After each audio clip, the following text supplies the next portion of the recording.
Hey there, Modern Math Teacher. Welcome to a new episode of the Modern Math Teachers Movement. I am so excited to be with you here this November. We all know the holiday season is just around the corner, which means things are about to get busy for us everywhere in our classrooms, in our personal lives. With all the grading, the planning, the holiday excitement, it can feel like so much is happening. But don't worry, today I'm here to share with you some of my favorite tips to help you not only survive the holiday season in the classroom, but to thrive. We're talking about simple strategies to keep things organized, fun, and stress free during these busy weeks. Are you ready for it? Let's do this. All right, you guys.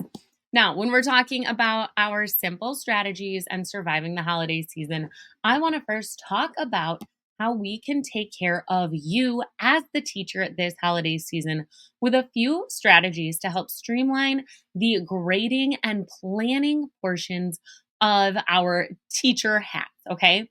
It is so easy to get overwhelmed by the sheer amount of work on our plates, really at all times. But here are a couple of quick tips to help lighten the load for you. Number one, I want you to consider batch grading. Okay.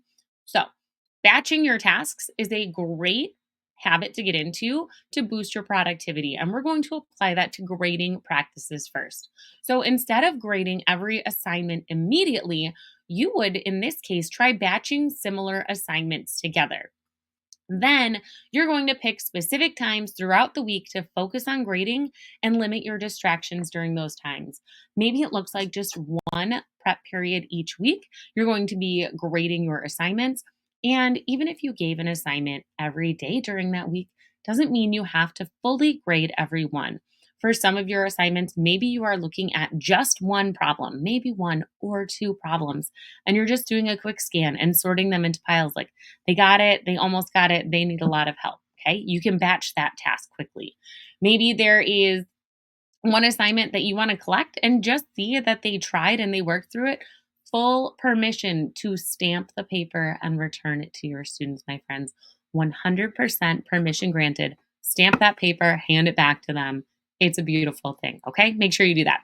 And then maybe pick one of them from the week that you actually want to take a deep dive into. Or, hey, even better, use your technology to grade for you if you can. Okay. So, first up, we want to batch whatever grading it is, whether that's simple stamps, a quick sort, or technology. Do your grading in just one spurt of time throughout the week. Okay. Strategy number two for you to help streamline and simplify the holiday season as a teacher is to use exit tickets. You know from the last episode that I did, episode 71, that exit tickets are one of my favorite ways to assess learning without adding extra grading necessarily. That is to use these exit tickets. If you haven't heard last week's episode about exit tickets, be sure to check it out. I will link that here in the show notes. Exit tickets are fantastic because they are quick, they're effective, they give you a pulse check on how your students are doing. These, again, are one that I would go ahead and quick sort. They totally got it, they mostly got it. These guys need my help. Quick and easy, helps you differentiate instruction. Chef's kiss, they are an amazing instructional strategy to use. Okay, and last up, we've talked about grading and kind of assessing our students. Now let's talk about planning for instruction because, oh my gosh, do we know things get so jumbled up in the holiday season? Our lives outside of school are busy, our lives inside of school are insanely busy too. Okay, so rather than trying to plan every single lesson perfectly, I want you to focus on chunking out your weeks and your broader goals for that week. Okay. So planning in these blocks is going to give you the flexibility you need to reduce the pressure you have on yourself to make everything perfect. Okay. I want you to think about planning for your weeks the way you would plan for a modern classroom lesson. And if you're not sure what I mean by that, those are the must do, should do, and aspire to do. A lot of times we plan these as activities and experiences for our students in a modern classroom. I'm going to have you take that one step further, one step more meta, and think about the must do, should do, and aspire to do things for your class. So, what are the things that you must get done with your students between now and whenever your winter holiday break starts?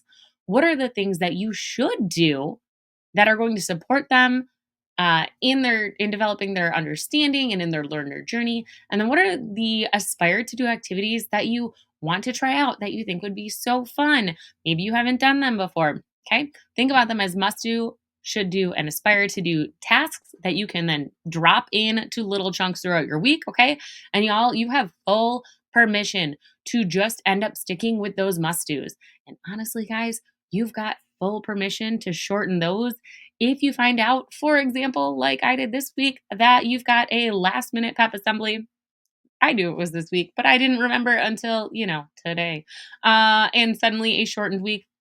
I've got a 4-day work week this week. So between that and a pep assembly and missing a flex period this week, I get what it means to be like, oh, shoot, I need to mix and match some things around. So again, plan in chunks. Okay. All right. So that is a couple of strategies, 3 strategies to help you as a teacher survive the holiday season. One, you're going to be batch grading. Don't grade everything. And what you do grade, do it in a quick batch. When you're done grading. 2, use exit tickets. That's going to help you eliminate the need to do all that grading in the first place. Quick sort your students, use your data that way. 3, plan in chunks. Okay. All right. Now, strategies for our students. Let's talk about the classroom energy and vibe that's happening right now. These strategies that we're going to talk about are going to help our students out during this busy season. Students can get, I don't know if you know, they can get real restless and distracted during the holiday season with all the excitement. But we want to harness all of that positive, energetic energy for good. So here are a couple of things that I have found to be super helpful. Number 1, incorporate brain breaks. They just need a minute to just fizzle and separate. So giving your students some short brain breaks can actually improve their focus. Whether it's a quick stretch, a holiday themed trivia question, a quick math riddle, whatever it is you want to do, breaking up long periods of focus can help reset the energy in your room. Speaking of holiday themed things, you might also want to tap into holiday themed warm ups. So, another way to keep things fun but also productive is by incorporating holiday themed warm ups. Think about quick math problems related to real world holiday scenarios like budgeting for a Thanksgiving meal or figuring out travel distances to visit family.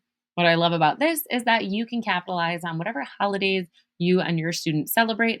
Go drop it into an AI of your choice. I prefer ChatGPT. There's also Claude, who's fantastic.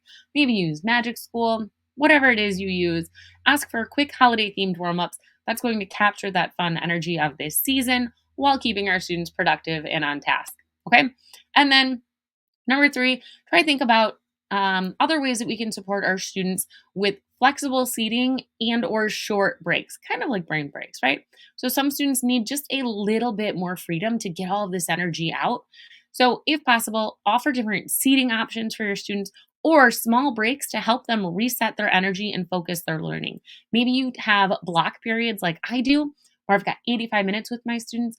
I could think about having a 2-minute or a 90-second short break where I play, I don't know, maybe a holiday song or something, or there's a short YouTube video we watch, right? Just a quick break to reset as we transition between activities within there.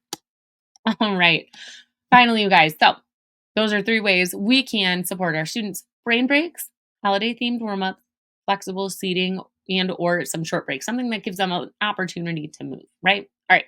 Now, let's talk about the ways that we can have some fun in our classroom, right? Without sacrificing our focus, because we know that the days we have with our students are few and precious, and we really want to maximize that time. So we want to have fun and focus.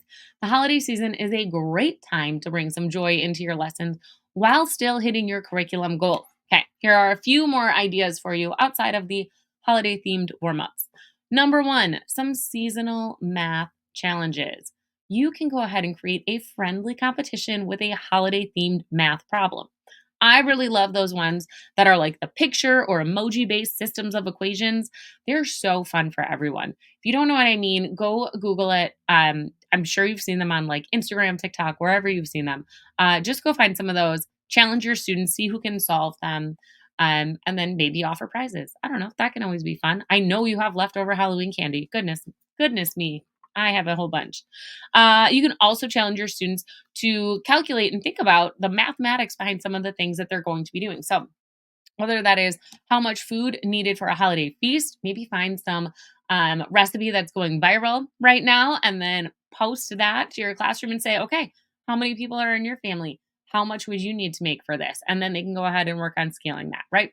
Super simple, relevant because it hits on a trend, real and rigorous because obviously it's something they need to do at some point. They might not be cooking their holiday meals this year, but they could be in the future. So things to think about. You could also have them analyze like the math behind the holiday shopping sales by looking at previous Black Friday data or Cyber Monday data. Talk about all of that.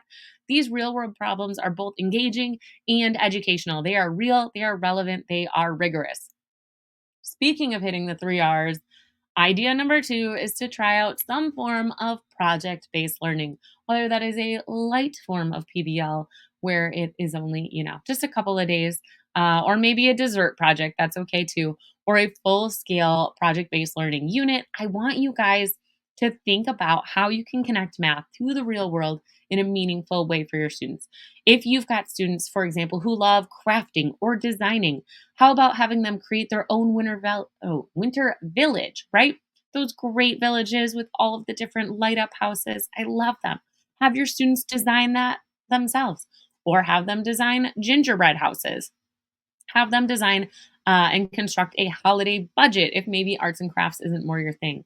You could also try out the gift wrap challenge that I have as a fun hands-on mini project. It's perfect for all of the secondary grades where your students are going to think about how much wrapping paper they need to cover up certain gifts. I love this project because it's not season specific, but also it works fantastic this time of year. It gets your students doing some hands-on math, some calculations with surface area and volume, and you can take it all the way up to algebra 2 if you talk about optimizing polynomials. So super fun, super simple, great for just a couple of days in the classroom.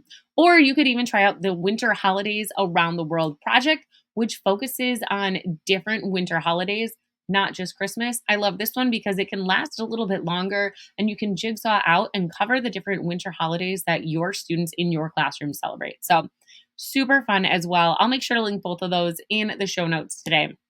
It's just any kind of projects like these give your students the chance to apply their math skills creatively and collaboratively and just in a new and novel way, which is so great to capitalize on that fun energy they have this time of year. And speaking of having that fun energy and wanting to capitalize on it, a lot of times our students want to have classroom celebrations. We don't necessarily need to celebrate a specific holiday in the classroom. We can consider having a small classroom celebration of our students and their work to celebrate the end of the year or the end of this season with them. Okay. So think about letting them showcase their work from the semester and reflect on their learning. You can tie it into a math activity where your students share a problem they solved this semester that they're super proud of. It is such a great way to wrap up the season with both reflection and fun and a way to celebrate without having to celebrate something specific. All right, you guys, I hope today's episode gave you some practical tips to survive and thrive during this holiday season. Remember, keeping things simple and fun is the key to staying sane during the classroom during these busy weeks. You do not have to do it all, okay? Just focus on what's manageable and what brings joy to both you and your students. And as always, if you are looking for more resources or ideas, be sure to check out the Project Based Algebra Teachers membership for ready made activities, including the Gift Wrap Challenge and the Winter Holidays project that I mentioned in today's episode. That's going to save you time and help keep your students engaged. Thanks so much for tuning in this week. Don't forget to subscribe and share your holiday survival strategies with me on social media over in the Modern Math Teachers group on Facebook. Until next time, keep teaching with heart and I'll see you next week. As always, keep it real.